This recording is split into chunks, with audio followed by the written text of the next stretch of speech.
welcome to Hat-Trick Alpha Megachurch. Kami harap kalian tidak merasa canggung dengan cara kita mengangkat tangan, melompat, menyanyi atau mendengarkan bahasa-bahasa yang mungkin asing bagi teman-teman. Karena kami percaya bahwa lagu dapat membangkitkan iman dan itu merupakan ekspresi kita mengasihi Tuhan. Alpha Megachurch adalah tempat untuk orang yang tidak sempurna. Jadi kalau kalian punya teman yang tidak sempurna, bisa diajak untuk bersama-sama ibadah di tempat ini. Di Alpha Omega Church kita berusaha membangun suasana yang antusias dan semarak dalam setiap ibadah. Jadi kita sangat mengajak teman-teman untuk berpartisipasi dan responsif dalam ibadah ini. Feel free untuk ikut bertepuk tangan, mengangkat tangan, bahkan bilang yes, wow, atau amin ketika nanti pembicara menyampaikan sesuatu yang positif atau memberkati teman-teman. Dan untuk yang mengikuti ibadah secara online, kalian bisa mengetik respon yang positif dan membangun di kolom komen. Jangan lupa untuk tetap mematuhi protokol kesehatan, pastikan masker tetap kita gunakan dan kita bisa menyapa satu dengan yang lain dengan ramah dan senyum atau melambaikan tangan tanpa harus bersentuhan fisik. Berikut ada beberapa informasi yang akan aku sampaikan. Ibadah raya hari Minggu 2 kali ibadah di jam 8 dan jam 10 pagi. Jangan lupa untuk mendaftarkan link yang sudah dibagi terlebih dahulu. Info link ibadah bisa kontak PKS masing-masing. Ibadah online akan tayang dan bisa diakses setiap minggunya mulai pukul 8 pagi. Teens online service bisa diakses di YouTube Alpha Omega Church di hari Minggu jam 7 pagi. Jangan lupa untuk subscribe, like, komen, dan share link ke teman-teman lainnya supaya kita bisa diberkati bersama-sama. Jangan lupa setiap hari Kamis jam 8 malam Alpha Omega Church mengadakan Worship and Word di mana kita bisa menyembah bersama dan teman-teman juga bisa didoakan secara personal. Mari join via Instagram Live di Sound of Praise Official dan di YouTube Live Alpha Omega Church. Ajak saudara dan kawan-kawan kita untuk join bersama. Buat teman-teman yang rindu untuk memberikan persembahan secara online, teman-teman bisa memberikan rekening yang ada di bawah ini. Itu saja informasi yang dapat aku sampaikan. Enjoy the rest of the service. God bless you.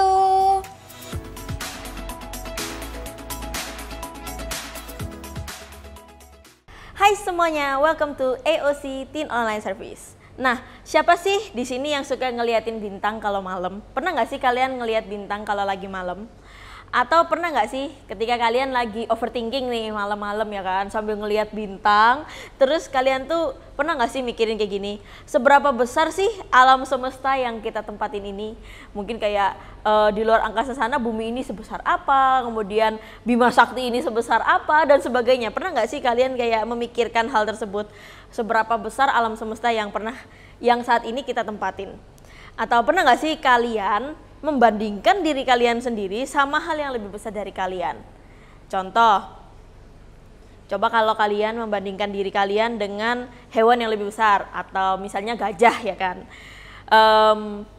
Pernah nggak sih kalian kayak, iya ya ternyata kita ini kecil ya, nggak sebesar itu ya.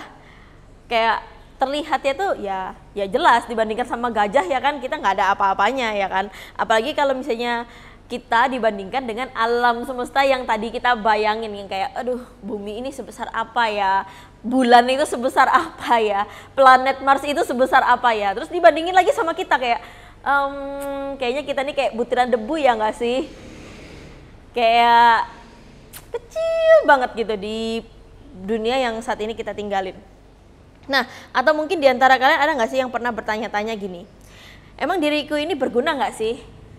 Apakah aku berguna di marketplaceku, di keluargaku, di teman-temanku? Berguna nggak sih aku ini? Apakah yang selama ini kita lakukan ngasih dampak ke lingkungan sekitar kita atau enggak ya? Kita ini kan kecil ya kan, sedangkan dunia ini kan besar banget ya kan.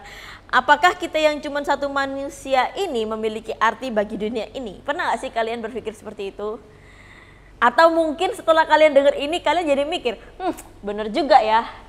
Saya yang cuman manusia, satu manusia ini aja, apakah saya ini berguna di bumi yang saat ini saya tempati, atau di kampung yang saat ini saya tempati, atau di kota yang saat ini saya tempati, atau di sekolah yang saat ini aku sedang belajar di sana, ya kan? Nah, di bulan April ini kita akan membahas tema The Calling, dan di minggu ini kita akan merenungkan sesuatu yang berjudul dengan The Little Giant. Katakan bersama-sama 1, 2, 3, Little Giant. Nah, tapi dipikir-pikir judulnya ini rada aneh ya. Coba kalian pikir ya kan, The Little Giant, Little Giant. Yang namanya giant itu pasti di otak kita itu selalu sesuatu yang berhubungan dengan yang besar-besar, ya nggak sih? Giant, besar ya kan? Nah, tapi kenapa hari ini tuh kita membahas tentang Little Giant? Kalau little berarti dia bukan giant dong, ya nggak sih? Atau kalau dia giant berarti dia nggak little dong, ya nggak sih?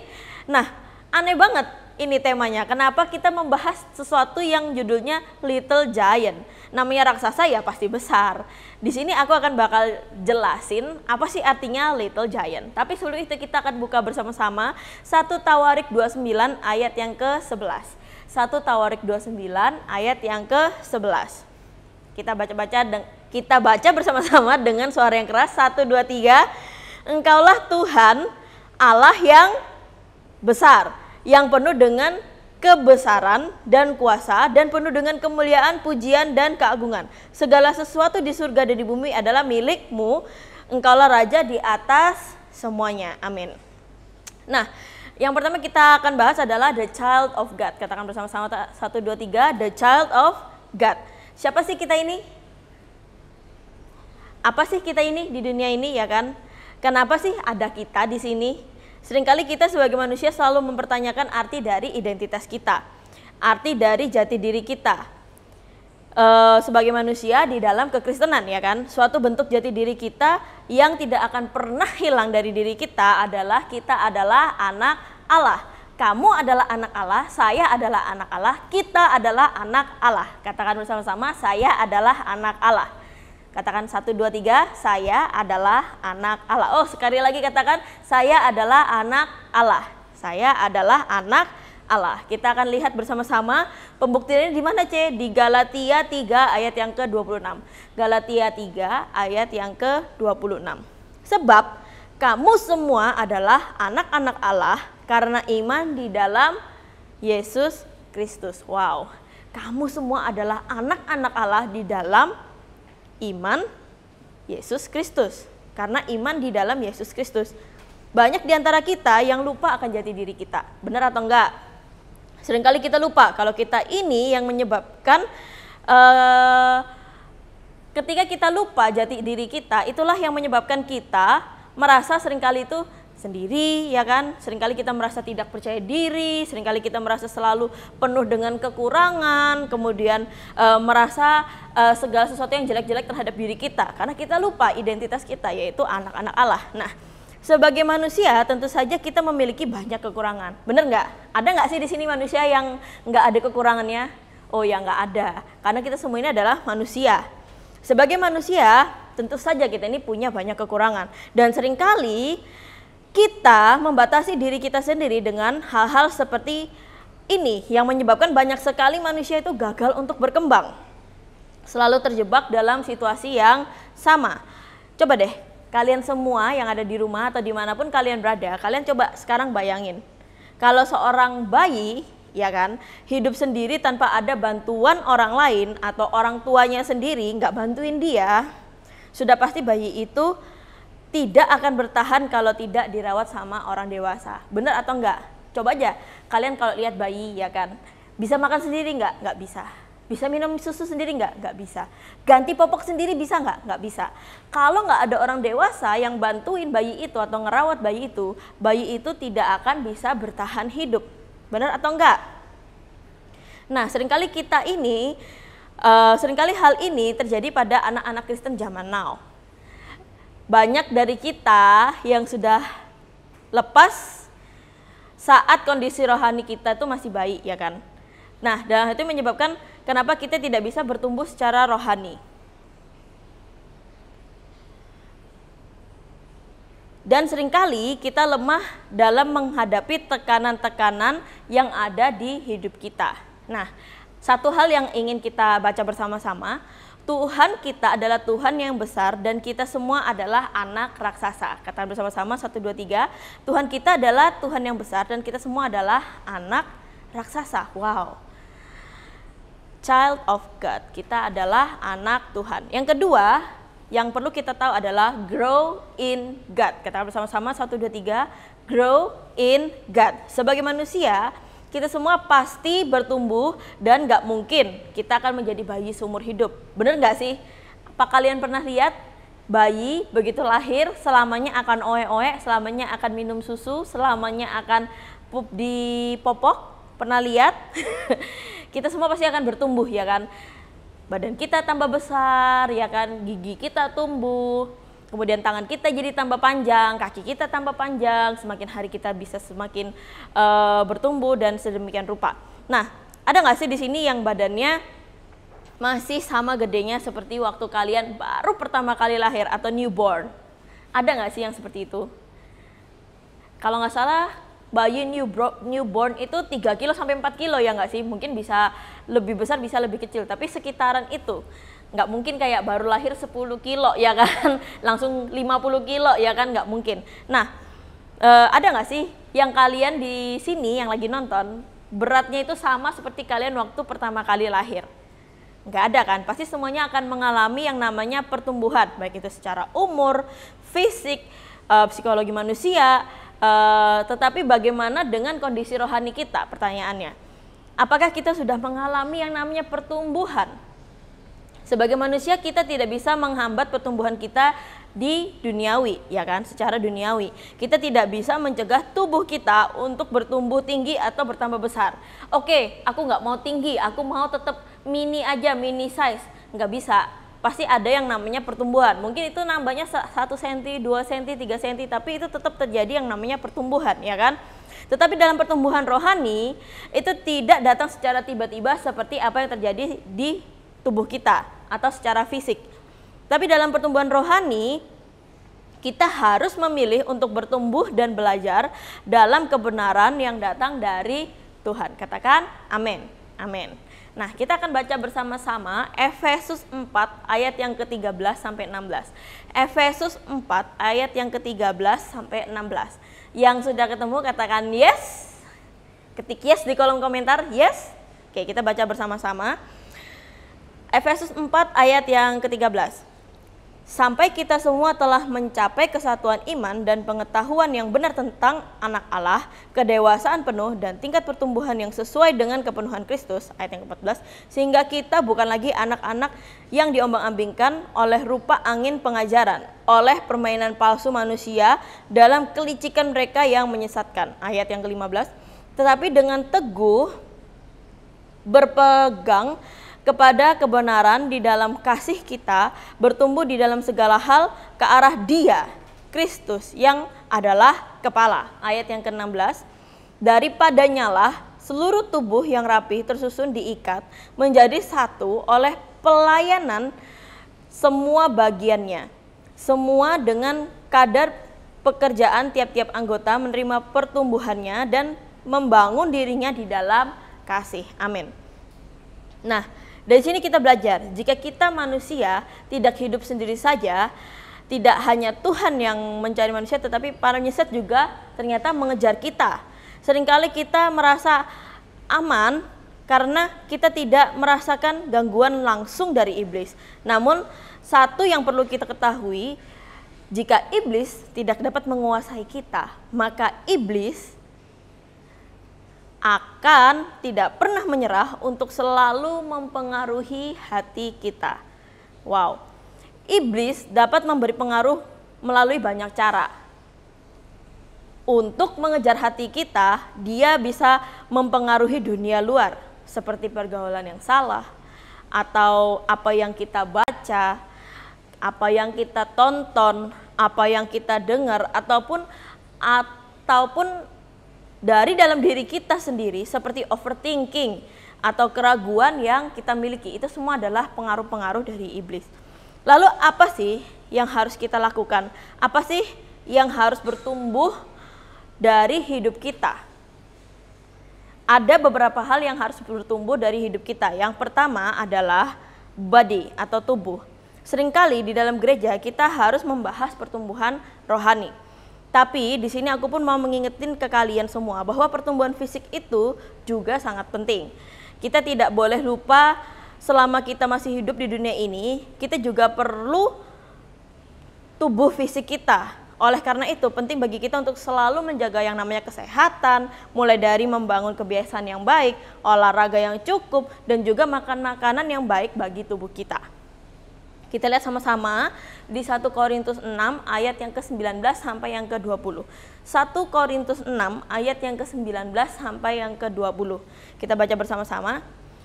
Atau tidak tahukah kamu bahwa tubuhmu adalah bait Roh Kudus yang diam di dalam kamu. Roh Kudus yang kamu peroleh dari Allah, dan bahwa kamu bukan milik kamu sendiri. Sebab kamu telah dibeli dan harganya telah lunas dibayar. Karena itu muliakanlah Allah dengan tubuhmu. Wow. Jadi yang perlu bertumbuh yang pertama adalah tubuh kita. Yang kedua yang perlu bertumbuh adalah brain atau otak. Selain tubuh, manusia juga harus menjaga kesehatan apa yang ada di kepala kita atau pikiran kita. Lalu bagaimana cara menjaga kesehatan pikiran kita? Apakah kita harus healing terus? Asik, ke Bali terus ya kan, keluar negeri terus ya kan, keluar kota terus ya kan, seneng-seneng terus ya kan? Apakah harus seperti itu? No. Maksudnya bukan itu. Menjaga dan bertumbuh dalam pikiran yang kita bahas di sini adalah yang namanya edukasi. Katakan bersama-sama, edukasi. Kita semua harus sadar akan pentingnya pendidikan bagi hidup kita. Bukan sekedar pendidikan secara akademik yang ada di sekolah, tapi juga pendidikan tentang keluarga, keadaan negara kita, lingkungan sosial yang ada di sekitar kita, dan masih banyak lagi hal-hal yang harus kita pelajari untuk menumbuhkan pikiran yang sehat. Kita lihat Efesus 6 ayat yang keempat. Efesus 6 ayat yang keempat. Bunyinya yang berbunyi, dan kamu bapak-bapak janganlah bangkitkan amarah di dalam hati anak-anakmu, tapi didiklah mereka di dalam ajaran dan nasihat Tuhan. Wow, di sini dibilang apa? Kalau bapak-bapak harus mendidik anak-anaknya di dalam ajaran dan nasihat Tuhan. Amin. Yang ketiga yang perlu bertumbuh dari diri kita adalah bones. Katakan bersama-sama, bones atau tulang. Bones di sini bukan berbicara tentang tulang kita ya, tulang yang benar-benar tulang ya. Di sini pertumbuhan yang kita bahas ini adalah pertumbuhan spiritual. Bagaimana sih caranya kita bisa bertumbuh secara rohani atau secara spiritual? Cara yang paling utama yang harus kita lakukan adalah satu, minta sama Tuhan. Deketin diri kita sama Tuhan, belajar mau dengerin suara Tuhan, belajar mau turut serta dalam rencana Tuhan. Mungkin di sini kita semua masih sering ngerasa kayak nggak ada hubungan sama Tuhan, nggak punya koneksi sama Tuhan. Atau bahkan kita mempertanyakan kebenaran dari Tuhan itu sendiri, ya kan? Tapi kita lihat di Efesus 4 ayat yang ke-13 sampai yang ke-15 tadi. Kita lihat bersama-sama Efesus 4 ayat yang ke-13 sampai 15. Sampai kita semua telah mencapai kesatuan iman dan pengetahuan yang benar tentang anak Allah, kedewasaan penuh dan tingkat pertumbuhan yang sesuai dengan kepenuhan Kristus, sehingga kita bukan lagi anak-anak yang diombang-ambingkan dengan rupa-rupa angin pengajaran oleh permainan palsu manusia dalam kelicikan mereka yang menyesatkan, tetapi dengan teguh berpegang kepada kebenaran di dalam kasih kita bertumbuh di dalam segala hal ke arah Dia, Kristus yang adalah kepala. Jadi kalau misalnya kita semua sudah mencapai kesatuan iman atau iman kita sudah bertumbuh, maka kita semua tidak akan mudah diombang-ambingkan dan kita semua mempunyai kepercayaan yaitu di dalam Kristus. So, itulah 3 hal yang hari ini kita pelajari, yaitu kita perlu bertumbuh di dalam tubuh kita, otak kita, dan juga tulang kita atau iman kita. Jangan lupa kalau kita itu punya identitas sebagai anak-anak Allah dan kita harus terus bertumbuh di dalam Tuhan. Nah, jadi kita udah ngerti kan kalau kita semua ini adalah anak-anak dari Tuhan kita yang besar. Jadi buat kalian yang masih merasa kecil, kalian yang masih merasa aku nih nggak pantas, nggak layak, nggak berdampak, stop pikiran-pikiran tersebut. Janganlah kita semakin berkecil hati, tetapi marilah kita bertumbuh bersama-sama untuk menjadi bagian dari Tuhan yang besar. Amin. See you semuanya. God bless you.